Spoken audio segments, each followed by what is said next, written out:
कुरुक्षेत्र विकास board नहीं होने देगा कर्मचारियों के साथ अन्याय।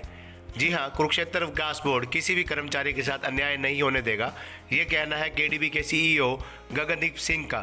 उन्होंने पत्रकारों से बातचीत करते हुए कहा कि जो अस्थायी कर्मचारी कार्यालय के सामने धरने पर बैठे हैं, उन्हें नए कॉन्ट्रैक्टर से मिलकर बातचीत करने को कहा गया है। इतना ही नहीं, केडीबी द्वारा सरकार द्वारा जारी गाइडलाइन के अनुसार ही सूर्य ग्रहण मेले को मनाने संबंधी कदम उठाया जाएगा। वहीं धरने पर बैठे अस्थायी कर्मचारियों से आज केडीबी सदस्य सौरभ चौधरी एवं रविंद्र सांगवान ने मुलाकात की और उन्हें आश्वासन दिया कि किसी भी कर्मचारी के साथ अन्याय नहीं होने दिया जाएगा। वे उनकी मांग को मुख्यमंत्री और राज्यपाल तक भी पहुंचाएंगे।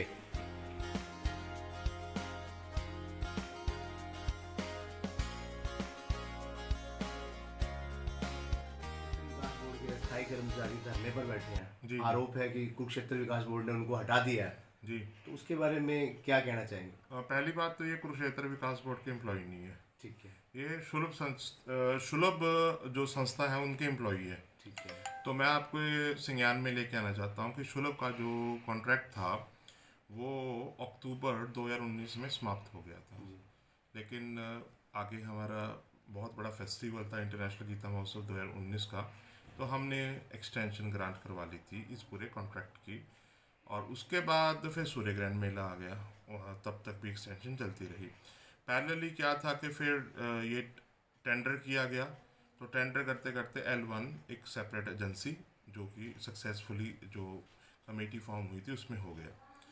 लॉकडाउन से पहले वह फाइल हमने हायर अथॉरिटीज़ को अप्रूवल के लिए उस टेंडर के लिए भेज दी थी, तो बीच में लॉकडाउन हो गया। लॉकडाउन के दौरान भी हमने इनकी एक्सटेंशंस वगैरह लेते रहे ताकि मतलब इनसे हम काम ले सकें, क्योंकि काम किसी प्रकार का वैसे इनकी एम्प्लॉयमेंट के ऊपर बात ना आए।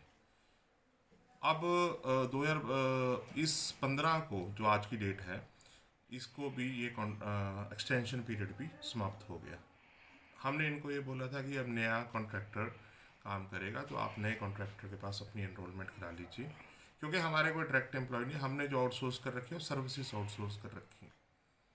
अपनी जो एनरोलमेंट है वो नए कॉन्ट्रैक्टर के पास करा लीजिए, और ताकि मतलब ये 16 तारीख से काम शुरू हो सके। हमने वर्क ऑर्डर नए कॉन्ट्रैक्टर को दे दिया।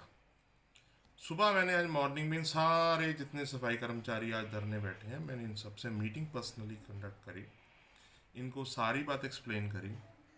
इनकी कुछ मांगे भी थी, मैं आपके संज्ञान में लेके आना, क्योंकि जैसे मैंने 5-6 महीने पहले ज्वाइन किया तो बात मेरे समझ में आई कि जो शुलभ वाले वो इनको स्वयं सेवक करके एक नॉमेनक्लेचर यूज़ करके इनको वॉलंटियर्स के रूप में सैलरीज देते थे, जिसमें इनको EPF और ESI और DC रेट नहीं मिलता था। तो इन लोगों ने मेरे को इसकी भी रिप्रेजेंटेशन दे रखी थी। वो तब भी पॉसिबल था कि जब उसका रीटेंडर हो, ठीक है। तो वो हमने प्रोसेस इनकी एप्लीकेशन पे शुरू कर रखा था। पैरेलल बात ये है कि ऑटोमेशन का टाइम आ गया। हमने 1 करोड़ रुपए के लगभग हमने 10 के करीब ऑटोमेटिक मशीन्स भी परचेज करी। सकिंग मशीन्स थी, तो सकिंग मशीन हमारी मतलब ये सफाई का काम शुरू करेंगे, जो आप देख भी सकते हैं, जिन्हें काम भी शुरू कर दिया था। नेचुरली वर्कफोर्स उसके जितना डाउन आनी थी भी, जितना हमें रिक्वायरमेंट्स थी सारी बात के ऊपर।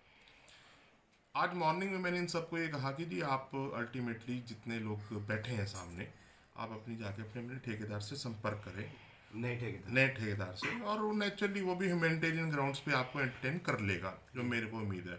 उस ठेकेदार से मैंने रिक्वेस्ट करी भी, वैसे तो बॉन्डेड नहीं है मेरी इस बात से, लेकिन मैंने फिर भी ह्यूमैनिटेरियन ग्राउंड से उसको ठेकेदार को कहा कि आप इन लोगों को मतलब काम पे रख ली। एक बार तो मान गए, उसके बाद किसके बहकावे में आके फिर अब ये इसी बात पे, आई डोंट नो किस बात पे एडमेंट है कि ये अब काम नहीं करना चाहते। मैं आपके माध्यम से भी ये मैसेज देना चाहता हूँ कि प्रशासन, KDP प्रशासन बड़ी देर से इनकी वेट कर रहे हैं। आज शाम तक भी वेट रहेगी कि अपना एनरोलमेंट करा लें और कल से काम पे आ जाए। नहीं आते तो फिर हम अपने नए आदमी लगा के अपना काम शुरू। इनका जो नॉमेनक्लेचर का सिस्टम था ऑल टुगेदर डिफरेंट था। इनके कई जो मेरे को सुनने में आया, आई एम नॉट सीन भाई, किसी प्रकार इनके कई सुलभ से डिस्प्यूट भी चले, कोर्ट्स में भी डिस्प्यूट चले, लेकिन अल्टीमेटली वो सेपरेट इशू है। अब हमने तो उस मसले को स्ट्रीमलाइन करना था, हमने स्ट्रीमलाइन कर दिया।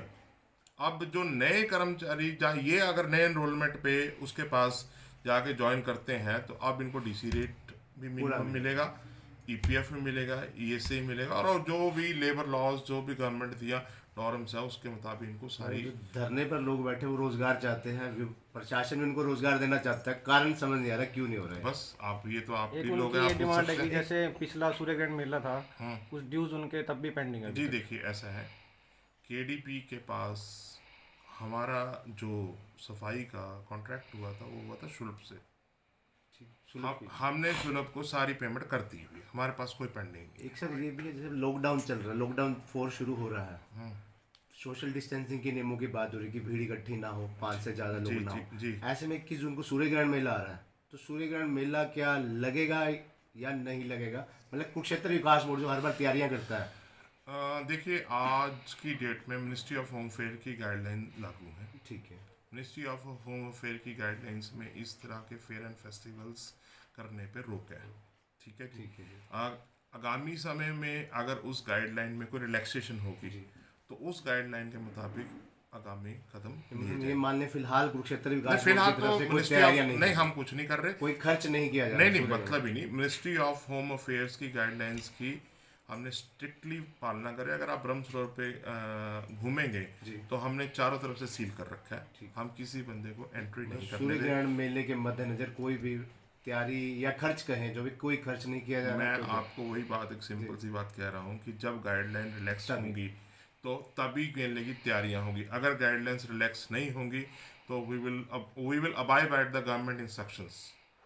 मैं सौरभ चौधरी, सदस्य कुरुक्षेत्र विकास बोर्ड। आज मैं और रविंद्र सांगवान जो भी मेरे साथी बोर्ड के मेंबर हैं, कुरुक्षेत्र विकास बोर्ड के ऑफिस के आगे जो सफाई कर्मचारी धरने पे बैठे हैं, हम उनसे मिलने पहुँचे और हमने उनसे उनकी प्रॉब्लम को समझने की कोशिश की।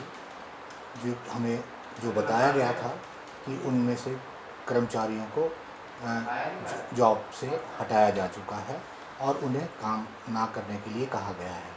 पर हम जब अपने ऑफिस में हमने सारी सूचनाएं प्राप्त की और उसके बाद उनसे दोबारा हम मिलने गए तो हमने उनको ये आश्वासन दिया है कि उनमें से किसी को भी अभी नौकरी से नहीं निकाला जाएगा और उनको काम में आने के लिए दोबारा से कहा गया है और वो जल्दी से जल्दी अपनी जो नौकरी ज्वाइन करें और अपना कार्य सुचारू रूप से कुरुक्षेत्र विकास बोर्ड के साथ करें और जो भी काम उनको दिया जाए वो करें।